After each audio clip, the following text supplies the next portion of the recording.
What exists for the sole purpose of pissing people off? The fake X on advertisements, or the ones on mobile that have 2x2 pixels that you can never hit and instead click the ad.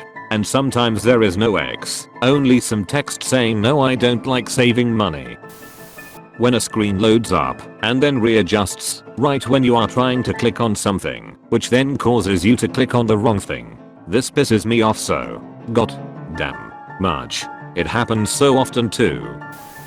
The new red gas cans. The Fed started requiring a new spout that has a valve that completely prevents you from being able to pour gas out of it. Seems to serve no other purpose than prevent people from being able to use a gas can without pouring gasoline all over the place. They're the worst. Still use my father's old ass steel can from the 70s. Works perfectly and doesn't spill a damn drop as you pour it. As you transport it? Probably. Region locking on content, music, movies, video games, etc. Unnecessary hard to open plastic packaging around some of the least valuable items. In my country, peanut butter and Nutella come with a really hard wrapping plastic. It doesn't cost that much, but it's one of the most stolen products according to my local Walmart. I forgot my headphones for a flight, so I bought new ones at the airport. Got to my seat, tried to open the package. It was that impossible to open without scissors, hard plastic, and realized I had no way to do it. I had to ask the flight attendant to help, and she went to the cockpit and had the pilot do it. So frustrating for $15 headphones. Edit to at, this was before the plane took off when everyone was still being seated.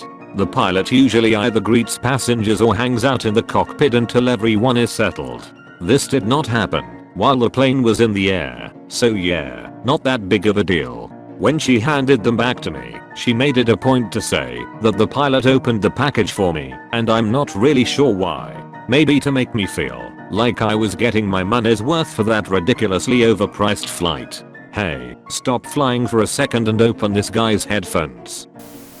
Fake drawer handles on furniture.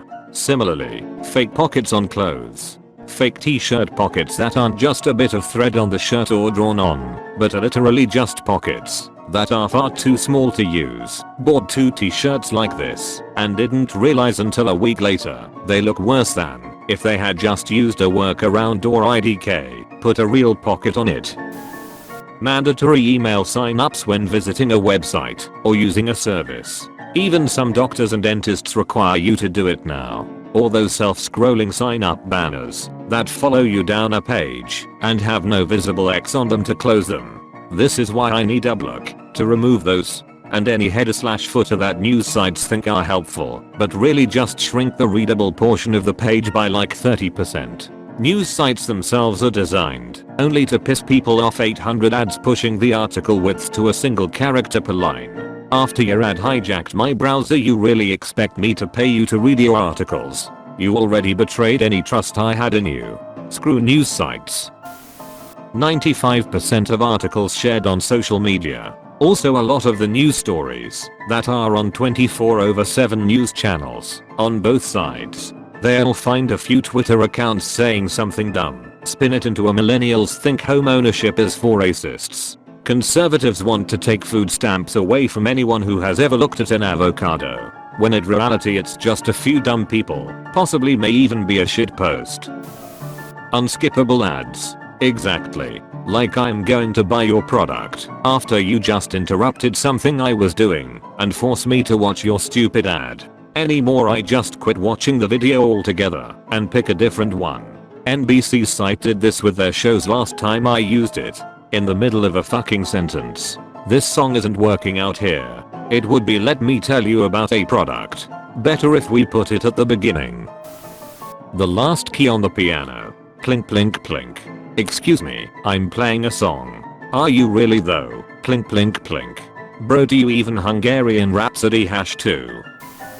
Stickers that come apart when you peel them off of things and leave paper/adhesive residue behind that you then have to try to scrape off. Additional pro tip, peel those stickers off comically slow. So slow it doesn't feel like you're actually peeling it at all. It'll take 5 minutes to peel the sticker off, but it will come off in one piece, adhesive and all. Also, hit them with a hairdryer for a couple seconds if you have one.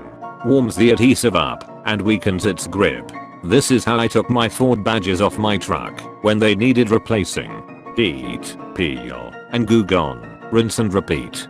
Takes ages, but didn't damage the paint and left a good, clean surface for the new badges. Either the unsubscribing buttons on emails that don't work, or the automatic dialer scam calls. I really think I can pay off my $0 of student debt without a reduction, thank you very much. My favorite is getting calls about an extended warranty for a car I haven't owned in 5 years. If you use Gmail, just start reporting them as spam/phishing. If you keep doing it, Gmail will start filtering them out. And if a lot of people do it, they can get classified as spam and it'll hurt their marketing tactic.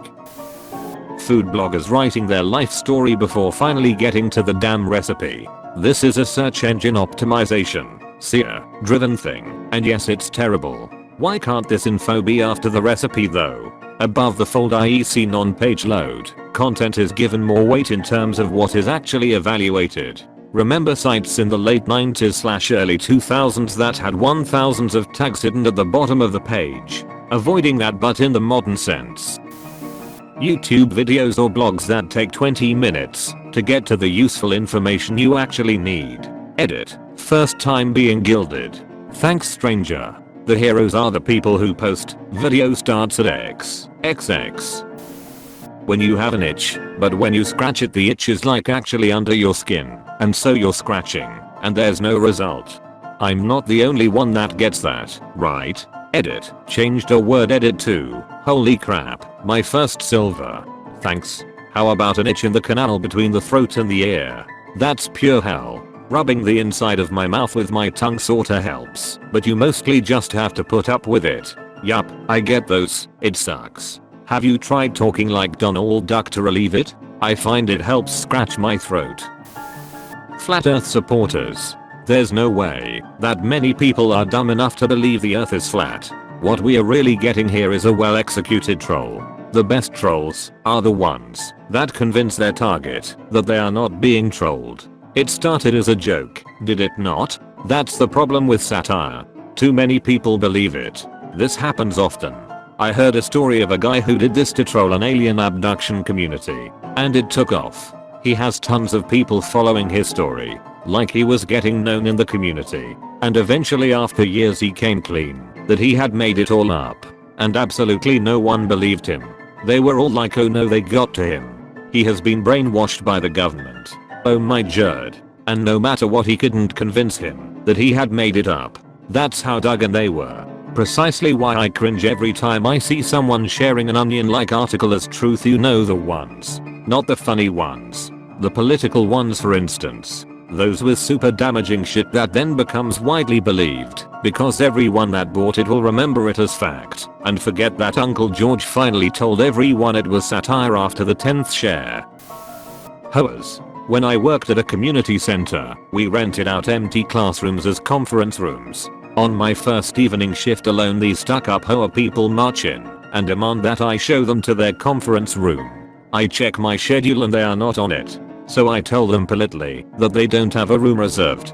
They all freak out and start yelling at me. So I call my boss and she ugh, they are awful. They come once a month. Just put them in a room. So I put them in the room, set up with the tiny toddler tables and chairs, and when they started to complain I told them that I was doing this as a favor and it was all I had. Then I laughed my ass off watching them sitting in tiny chairs in suits and pencil skirts. Ha. Pushy charity people. They were all over my damn campus and were relentless. They lined the main walkway that cut across the whole campus. They would walk right in front of you to grab your attention and wouldn't take no for an answer. Sorry, I don't have money. Oh, the campus has an ATM over there. Sorry, but I can't afford that. It takes only a small sacrifice. As little as sacrificing one meal a day. Looking at you, Greenpeace. I used to live in a touristy area, so the sidewalk in front of my apartment was infested with these people. Most of the time I just let my headphones and sunglasses speak for me as I strode past. But one particularly persistent one stepped right in front of me and opened with, "Hi, you look friendly."